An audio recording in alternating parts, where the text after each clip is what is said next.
Assalamualaikum warahmatullahi wabarakatuh. Halo teman-teman semua, kembali lagi bersama saya, Salsabila Ignis, yang pada kesempatan kali ini akan memperlihatkan kepada teman-teman media pembelajaran yang telah saya buat. Sedikit sama dengan media pembelajaran yang sebelumnya, saya memakai media pembelajaran non-IT pada kesempatan kali ini. Dengan kurikulum yang sama, yaitu kurikulum Merdeka. Untuk media saya kali ini, saya menggunakan materi menulis teks pidato dengan tujuan pembelajaran, yaitu peserta didik dapat memahami salam yang biasa digunakan dalam berpidato, kemudian menyimpulkan pengertian dan struktur teks pidato, menemukan kalimat persuasif dan ungkapan rasa peduli atau simpati dalam teks pidato, kemudian mampu menulis teks pidato berdasarkan langkah-langkah yang telah dipelajari sebelumnya, serta memperagakan aneka metode yang digunakan dalam berpidato. Dari sekian banyaknya tujuan pembelajaran pada media ini, saya membaginya ke dalam 4 kali pertemuan. Jadi pada pertemuan pertama, mereka akan mempelajari atau guru akan menerangkan tentang apa itu teks pidato, strukturnya, dan lain sebagainya. Kemudian pada pertemuan yang kedua, mereka akan secara berkelompok untuk mengerjakan tugas, yaitu mengidentifikasi fakta dan data pada teks pidato, kemudian mengidentifikasi kata-kata ilmiah yang ada dalam teks pidato.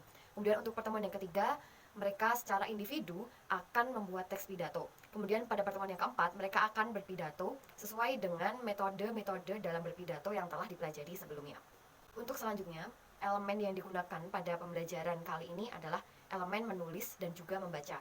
Kemudian untuk fasenya yaitu fase D, kelas 8 SMP pada pelajaran Bahasa Indonesia.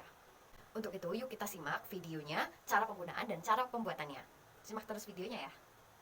Baik, berikut ini adalah media pembelajaran non-IT atau non-digital yang telah saya buat.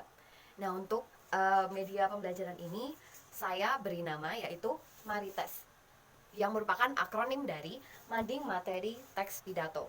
Nah, untuk isi dari media pembelajaran non-digital ini, yang pertama ada pengertian pidato, kemudian ada struktur teks pidato, yang mana berupa pembukaan, isi, dan penutup. Kemudian ada salam pembuka pidato, salam yang biasanya digunakan dalam berpidato. Kemudian ada kalimat persuasif. Kemudian ada fakta dan data teks pidato. Kemudian ada kata-kata ilmiah. Kemudian ada metode berpidato, ada metode impromptu, manuskrip, memoriter, dan extempore. Kemudian ada ungkapan rasa peduli dan simpati.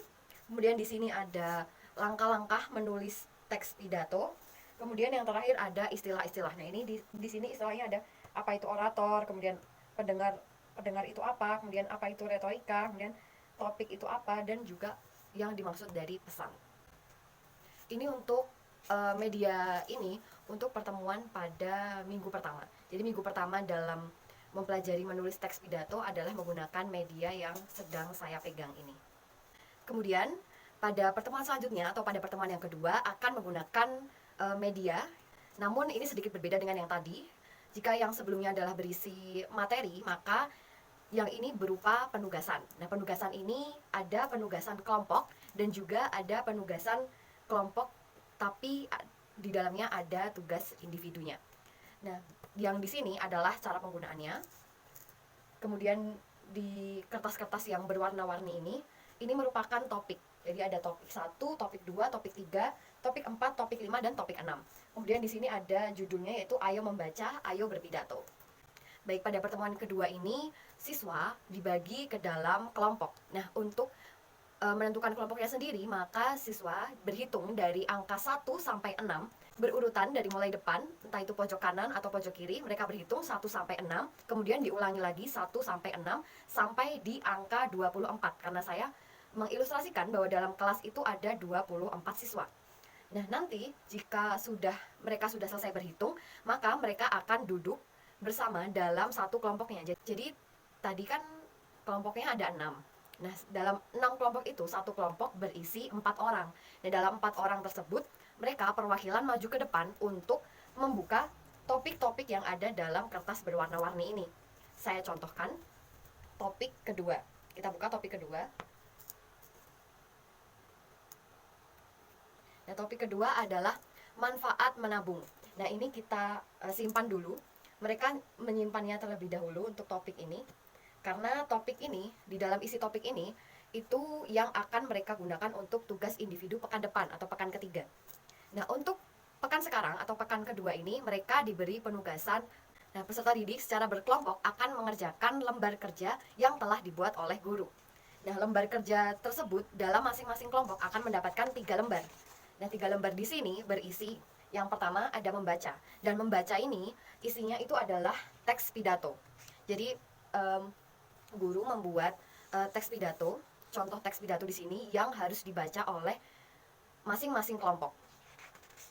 Kemudian setelah membaca teks pidato tersebut, mereka secara berkelompok diminta untuk mengidentifikasi fakta dan data dalam teks pidato.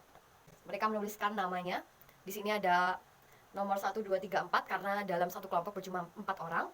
Kemudian di sini ada kelas dan juga di sini ada kelompok-kelompok berapa, misal kelompok 2 atau kelompok 3. Kemudian mereka mengisi fakta apa yang ada dalam teks pidato yang telah mereka baca, kemudian datanya apa, apakah ada dalam teks pidato tersebut. Kemudian yang terakhir, mereka akan mengerjakan yaitu mengidentifikasi kata ilmiah dalam teks pidato.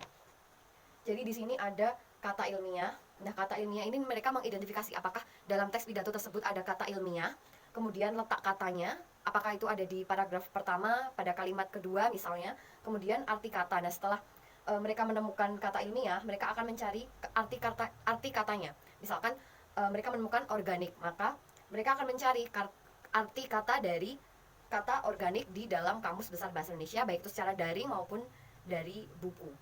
Kemudian untuk pekan ketiga masih dengan media non-digital ini. Jadi kan sebelumnya mereka secara berkelompok telah menentukan topiknya masing-masing. Jadi misal kelompok 2 mendapatkan topik 2, kemudian kelompok 3 mendapatkan topik 3. Nah, tadi sebelumnya kita sudah membuka topik 2 itu manfaat menabung.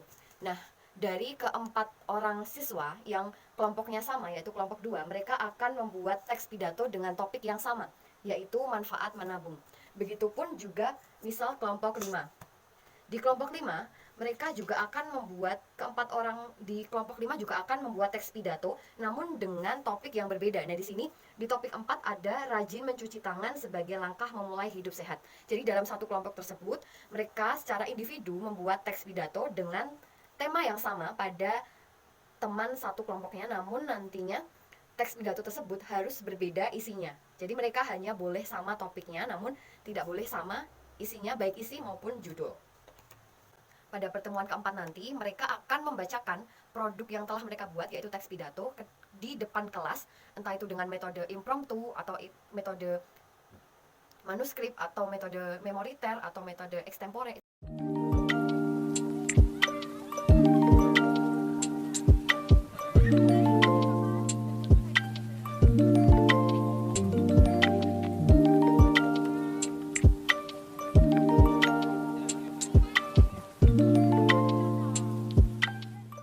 Itu dia tadi teman-teman media pembelajaran non-digital atau non-IT yang telah saya buat.